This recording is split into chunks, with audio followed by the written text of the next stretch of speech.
رکو تقویٰ، ایک منٹ۔ عائشہ اس کی پکڑ سے بازو زبردستی نکال کر اس آدمی کی جانب بڑھی۔ کیا مطلب آپ کا ہم جیسی لڑکیوں سے؟ ہاں کیا سمجھا ہے ہمیں؟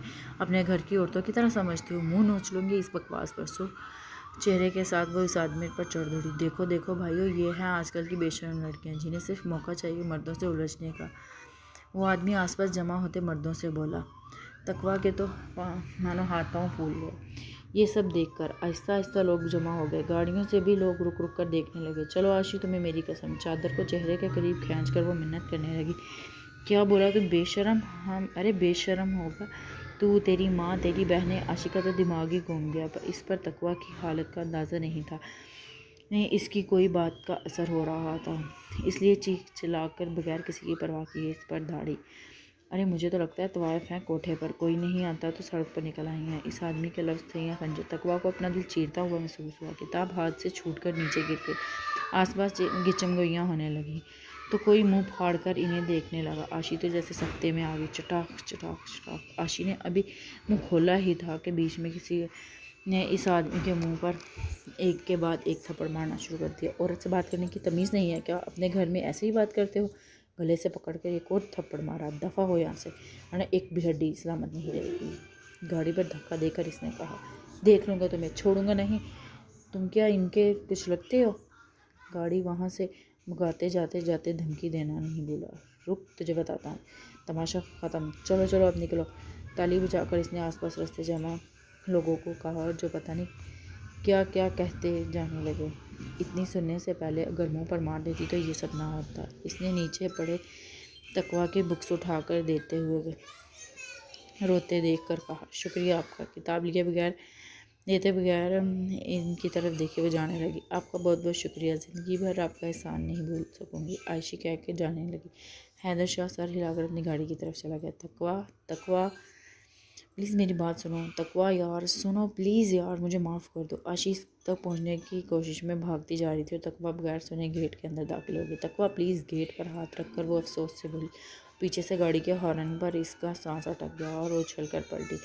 سامنے ہی نیو مرسڈیز ایس کلاس کھڑی تھی اور اس سے نکلنے والے کو دیکھ کر عائشہ ناسمجھی سے دیکھنے لگی، پر دیکھتی ہی رہی۔ آپ کو شاید میں نے شکریہ ادا کر دیا تھا، پھر پیچھا کرنے کی وجہ؟ گاڑی سے نکلتے 6 فٹ قدرے سپیڈ رنگت شہد رنگ بال اور گرے آنکھیں اور وجیہہ مردانہ شخصیت کے مالک حیدر شاہ کو دیکھ کر ایک پل کو تو وہ کچھ بول نہیں سکی، پر اس کے اپنے سامنے آنے پر وہ ہڑبڑا کر جو منہ میں آیا کہہ دیا۔ حیدر نے مسکرا کر اس گلابی گڑیا سی لڑکی کو دیکھا۔ مجھے لگا شاید پھر کبھی ضرورت پڑ جائے، اس سے قریب رہنا ضروری سمجھا۔ اوہ ہیلو، واٹ یو مین؟ ہم کیا جھگڑالو عورتیں لگتی ہیں آپ کو؟ وہ بھڑک اٹھی۔ جھگڑالو نہیں، صرف عورتیں، وہ مسکرا کر بولا۔ ہیں عورتیں ہوں گی آپ کی بہن، میں لڑکی ہوں، وہ بھی چھوٹی والی، ابھی میری ایج ہی کیا ہے۔ وہ عورت لفظ پر برہم ہوئی۔ چلو میری بہن اندر ہے، آپ ان سے کہہ دیں۔ اس نے اندر گیٹ کی طرف اشارہ کر کے مسکراہٹ کی۔ عائشہ نے پہلے تو ناسمجھی سے دیکھا، پھر جب سمجھ آیا تو چیخ پڑی، ارے آپ تو مہکار بھابی کے بھائی ہیں، حیدر شاہ۔ ارے میں مذاق کر رہا تھا، آپ سب اتنا سیریس کیوں ہو گئے؟ ہنس کر کہتے ہوئے مہکار اور سائرہ بیگم کو دیکھنے لگا۔ بہت برے ہیں، مجھے تو ڈرا ہی دیا۔ بازو پر ہاتھ مار کر مہکار بولی تو حیدر مسکرا دیا۔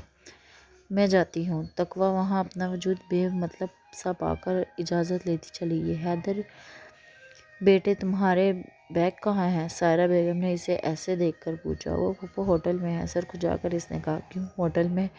حیدر بھائی آپ کو میں نے قسم دی تھی نا، ابھی منگوائے سارا سامان، اب یہیں رہیں گے تو بس یہیں رہیں گے۔ مہکار تو یہ ہرگز نہیں کر سکتی تھی حیدر ہوٹل میں رہے۔ مہکار میں وہاں ٹھیک ہوں، اس نے سمجھانا چاہا۔ نہیں بیٹے، ابھی تمہاری پھپھو زندہ ہیں، ایسے کیسے پھپھو کے ہوتے ہوئے تم ہوٹل میں ٹھہرو گے؟ میں یہ کبھی نہیں مان سکتی۔ مہکار ٹھیک کہہ رہی ہے، ابھی سامان منگواؤ۔ دونوں نے فیصلہ سنا کر اس کی ایک نہیں سنی، مجبوراً اسے سامان منگوانا پڑا۔ میں نے آپ کے لیے پہلے ہی روم چمکا دیا ہے، کیونکہ آپ کو چمکتی چیزیں بہت پسند ہیں نا، مہکار نے مسکرا کر بولی تو حیدر ہنس پڑا۔ ابھی یاد ہے تمہیں؟ کیا مطلب؟ وہ کچھ ٹھٹکی۔ کچھ نہیں، میں سب کے لیے گفٹس لایا ہوں، ابھی لے کر آیا ہوں، وہ کہہ کر اٹھ کھڑا ہوا اور اس کے قد جسامت کو دیکھتے سائرہ بیگم نے نظر اتاری۔ حیدر کو یہاں آئے 2 ہفتے گزر چکے تھے۔ مہکار کی دانت نکلے ہوئے تھے، اور ان سب میں گھر ساری ذمہ داری تقویٰ کے سر پر آ گئی۔ ایک میڈیکل کی ٹف پڑھائی، اوپر سے سارے گھر کی ذمہ داری پر۔ یہ شکر تھا کہ وہ کھانا بنا کر خود کچن میں کھاتی اور اپنے روم میں بند ہو جاتی۔ پہلے تو تھوڑی بہت بات چیت ہو جاتی تھی گھر والوں سے، اب یہ بھی بند ہو گئی تھی۔ اتنا وقت ہی نہیں ملتا تھا اسے۔ صبح اٹھ کر نماز پڑھتی اور پھر قرآن پاک کا ذکر، اس کے بعد سب کے لیے ناشتہ بنانا اور خود کے لیے یونی کے لیے تیار ہو کر چلے جانا۔ وہاں سے آ کر فریش ہو کر اپنے لیے روٹی بنانا، جو اکثر مہکار کی پکائی ہوئی کم پڑ جاتی تھی، کھانا کھا کر برتن مانجنا، اور پھر کبھی مہکار کے کپڑے پریس کرنا یا کبھی سائرہ بیگم کے دھونا۔ اس کے بعد ساحل کو پڑھانا، جو ایک بڑی مشکل تھی۔ اس کے بعد خود پڑھنے بیٹھتی تو بیچ بیچ میں مہکار بھابھی کی پکار ہوتی اور رہتی چھوٹے موٹے کاموں کے لیے یا ساحل کے لیے۔ تھک ہار کر وہ رات کے لیے پڑھنے کا چھوڑ دیتی، پھر رات کا کھانا بنانا، اور جب نماز ادا کر کے وہ پڑھنے بیٹھتی تو اتنی تھک جاتی کہ پڑھتے پڑھتے وہیں سو جاتی۔ کبھی کبھی جب پھپھو کی یا دانیال کی یاد آتی تو کال آتی تو دل کرتا کہہ دے مجھے یہاں نہیں رہنا، پر انہیں مشکل اور پریشانی کا سوچتے چپ کر جاتی۔ کام اس کے لیے بڑی مشکل نہیں تھی، اسے لگتا تھا جیسے مہکار بھابھی سے جان بوجھ کر پڑھنے نہیں دیتی، اور اس کی بات بات پر اپنی رنگت پر طنز، اس کا رونے جیسا چہرہ ہو جاتا۔ اور آج کل تو وہ اور بھی پریشان تھی کہ اگر حیدر راستے والے حادثے کا مہکار کو بتا دیتا تو کیا ہوگا، اس لیے وہ زیادہ ہی ایک ہی گھر میں بھی اس سے چھپتی پھر رہی تھی، اور نہ اسے دیکھتے اور نہ ہی اسے یاد آئے۔ پر اس کی یہ بھول تھی، چھپنا ہی سب پریشانی کو مسئلہ نہیں ہوتا۔ آج سنڈے تھا، وہ گھر پر ہی تھی۔ عائشہ سے اس نے بالکل بات کرنا بند کر دی تھی، پر وہ روز آتی اسے منانے۔ السلام علیکم۔ لاؤنج میں بیٹھا حیدر اور ساحل آپس میں باتیں کر رہے تھے جب عائشہ نے آ کر سلام کیا۔ وعلیکم السلام، صبح یہاں کیسے مس؟ دونوں نے ساتھ کہا۔ یس مسٹر، ہم اپنی فرینڈ کو منانے کی کوشش میں اپنی قسمت آزمانے آئے ہیں۔ یہاں آپ کی کون سی فرینڈ رہتی ہے؟ حیدر نے ناسمجھی سے دیکھا، کیونکہ اسے تقویٰ پوری طرح سے بھول گئی تھی۔ ماموں، تقویٰ آپی کی بات کر رہے ہیں، آپی ان کی فرینڈ ہیں۔ ساحل کے بتانے پر عائشہ مسکرائی تو حیدر کو وہ حادثہ یاد آیا جب عائشہ کے ساتھ بلو چادر میں وہ سانولی رنگت والی لڑکی رو رہی تھی۔ اچھا، وہ اس گھر میں رہتی ہے؟ اس طرح کا حیدر نے طنز کیا تھا یہاں وہاں دیکھتے۔ جی ہاں، اسی گھر میں رہتی ہیں۔ السلام علیکم ہارون بھائی، کیسے ہیں؟ جی، میں مہکار کا بھائی حیدر شاہ ہوں۔ اس چیخ پر کچھ حیران ہو کر اس نے کہا، میں عائشہ افضل ہوں، مہکار بھابھی کی پڑوسی۔ ویسے آپ لگتے تو نہیں مہکار بھابھی کے بھائی۔ سر سے پاؤں تک دیکھتے اسے کہا۔ جی مطلب؟ حیدر نے ناسمجھی سے پوچھا۔ ارے کچھ نہیں، آپ جائیں نا اندر، کب سے کھڑے ہیں، بھابھی آپ کا انتظار کر رہی ہوں گی۔ جی ہاں، میں بھی کچھ سوچ رہا تھا۔ آپ راستہ تو دیں، گیٹ کے سامنے کھڑی ہونے پر مسکرا کر کہا۔ اوہ سوری، میں بھی نا۔ سر پر ہاتھ مار کر وہ سائیڈ ہوئی تو نظر اس کی گاڑی پر پڑی۔ اوہ واو، یہ آپ کی گاڑی ہے؟ حیرت سے بولی۔ حیدر اس کی حیرت بھری آواز پر مڑا تو اس کی پھٹی آنکھوں کو دیکھ کر مسکرا دیا۔ جی لگ تو میری ہی رہی ہے، اس نے شرارت سے کہا۔ لگ نہیں رہی، آپ ہی کیا جانتی ہوں میں بھی، اور ابو کو کہہ رہی تھی گاڑی لینے کو۔ ہاتھ پر ہاتھ مارتے اس نے بڑی خبر جیسے بتائی ہو۔ بہت مہنگی لگ رہی ہے۔ اچھا چلتی ہوں، اللہ حافظ۔ اس کے حیرت انگیز انداز پر حیدر کندھے جھکا کر اندر چلا گیا۔ کیوں اتنی لیٹ آئی ہو؟ تقویٰ اندر جا رہی تھی کہ مہکار نے بیچ میں ہی روک کر پوچھا۔ وہ بھابھی یونی سے ہی دیر ہو گئی تھی، فرینڈ سے کچھ نوٹس لینے تھے نا، اس لیے۔ وہ گھبرا کر جلدی سے بولی۔ اگر حقیقت بتاتی تو ضرور بڑا جھگڑا کرتی، جیسے ان کچھ دنوں میں چھوٹی چھوٹی باتوں پر کرتی آ رہی تھی۔ ذرا چہرہ دیکھا۔ اس کے جھکے چہرے کو دیکھ کر مشکوک ہوتی مہکار نے تھوڑی سے پکڑ کر سر اونچا کیا۔ اوہ، یہ تمہاری آنکھیں کیوں لال اتنی سوجی ہوئی ہیں؟ وہ حیرت بے یقینی سے بولی۔ ذرا پھپھو دیکھیں تو صحیح تقویٰ کی حالت۔ مہکار نے اپنے روم سے نکلتی سائرہ بیگم کو بھی متوجہ کیا۔ اس صورتحال سے تقویٰ کی آنکھوں میں پانی تیرنے لگا۔ کیا ہوا لڑکی، کچھ بولتی کیوں نہیں؟ یہ تمہارا چہرہ کیوں لال ہے؟ سائرہ بیگم نے جھڑکتے کہا۔ کچھ نہیں ہوا آنٹی، وہ بس آنکھوں میں کچھ چلا گیا تھا، اس لیے لال ہے۔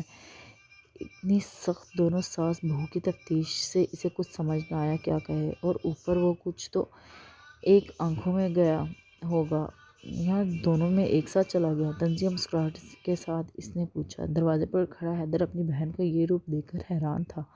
السلام علیکم۔ سڑک والی لڑکی کو مصیبت میں دیکھ کر اس نے سلام کیا۔ جانتا تھا اگر وہ حقیقت بتاتی تو بڑا ایشو ہو جاتا۔ حیدر کے سلام پر مہکار نے سر گھما کر دیکھا تو وہ دیکھتی رہی۔ حیدر بھائی آپ۔ وعلیکم السلام، پر آپ تو کل آنے والے تھے نا؟ مسکراتی وہ تقویٰ کو چھوڑ کر دروازے کی جانب بڑھی۔ سرپرائز! حیدر کی جان اسے گلے لگا کر ماتھے پر بوسہ دے کر بولا۔ اندر آئیں، یہاں کیوں کھڑے ہیں؟ آج آپ میری خوشی کا اندازہ نہیں لگا سکتے میں کتنی خوش ہوں۔ ایک بار پھر وہ اس کے گلے لگ کر محبت سے بولی۔ کیسی ہیں بھوپو؟ پاپا آپ کو بہت مس کر رہے تھے۔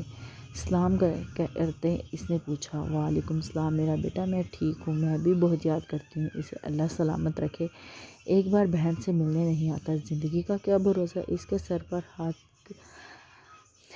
ہاتھ کر بھائی کی یاد پر رنجیدہ بولی۔ پاپا نے کہا ہے جلد ہی آئیں گے اب پاکستان۔ باتیں سننے کے ساتھ مہکار اسے بازو سے پکڑ کر چھوٹے سے لاؤنج میں لے آئی۔ تم ابھی یہاں کیوں کھڑی ہو؟ جاؤ چینج کر کے، پھر کچھ اسپیشل سا لاؤں میرے بھائی کے لیے۔ خاموش کھڑی سارا منظر حیرت سے دیکھتی۔ تقویٰ کو دیکھ کر وہ تڑق کر بولی، جس پر وہ ہوش میں آ کر سر ہلاتی اپنے روم میں چلے گئی۔ بہت مس کیا میں نے آپ کو بھائی۔ لاڈ سے کندھے پر سر رکھ کر مہکار بولی تو نامحسوس انداز میں سائرہ بیگم نے منہ پھیر لیا۔ میں نے بھی۔ ماتھے پر لب رکھ کر اس نے اس کے گرد بازو پھیلائے۔ ہمارا چھوٹا چیمپئن کہاں ہے؟ اس کے لیے بہت سارے کھلونے لایا ہوں، ساحل کا پوچھتے بولا۔ وہ تو ابھی تک سو رہا ہے، دیر میں اٹھنے والا ہے۔ اس کے بتاتا ہی حیدر نے سر ہلایا۔ بائی دا وے یہ آپ کی سرونٹ ہے؟ کچن کی طرف جاتی تقویٰ کو دیکھ کر جو اب چادر کی جگہ دوپٹے میں تھی، حیدر مہکار سے بولا جس پر مسکراہٹ چھپانے لگی۔ نہیں، ہارون کی دوست کی بہن ہے، بیچاری گاؤں سے ہے، یتیم ہے، سائرہ بیگم نے اس سپاٹ چہرے کو دیکھتے کہا۔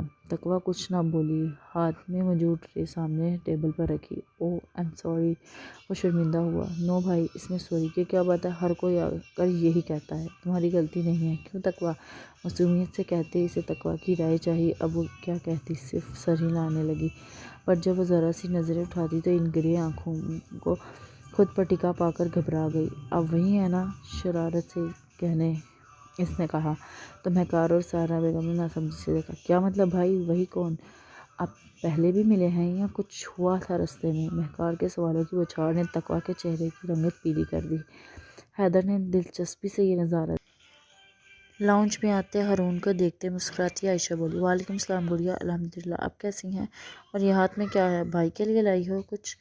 صوفے پر بیٹھتے اس نے پوچھا۔ اوہ یہ عائشہ نے اپنے ہاتھوں میں موجود چاکلیٹس کے پیکٹ کو دیکھا۔ بھائی تقویٰ ناراض ہے نا؟ اسے منانے کی کوشش معصوم صورت بنا کر بولی۔ ہارون ہنس پڑا۔ اوکے گائز، اللہ حافظ، باقی کا ہم نیکسٹ ایپیسوڈ میں پڑھیں گے۔ امید ہے آپ کو یہ ناول اچھا لگے گا۔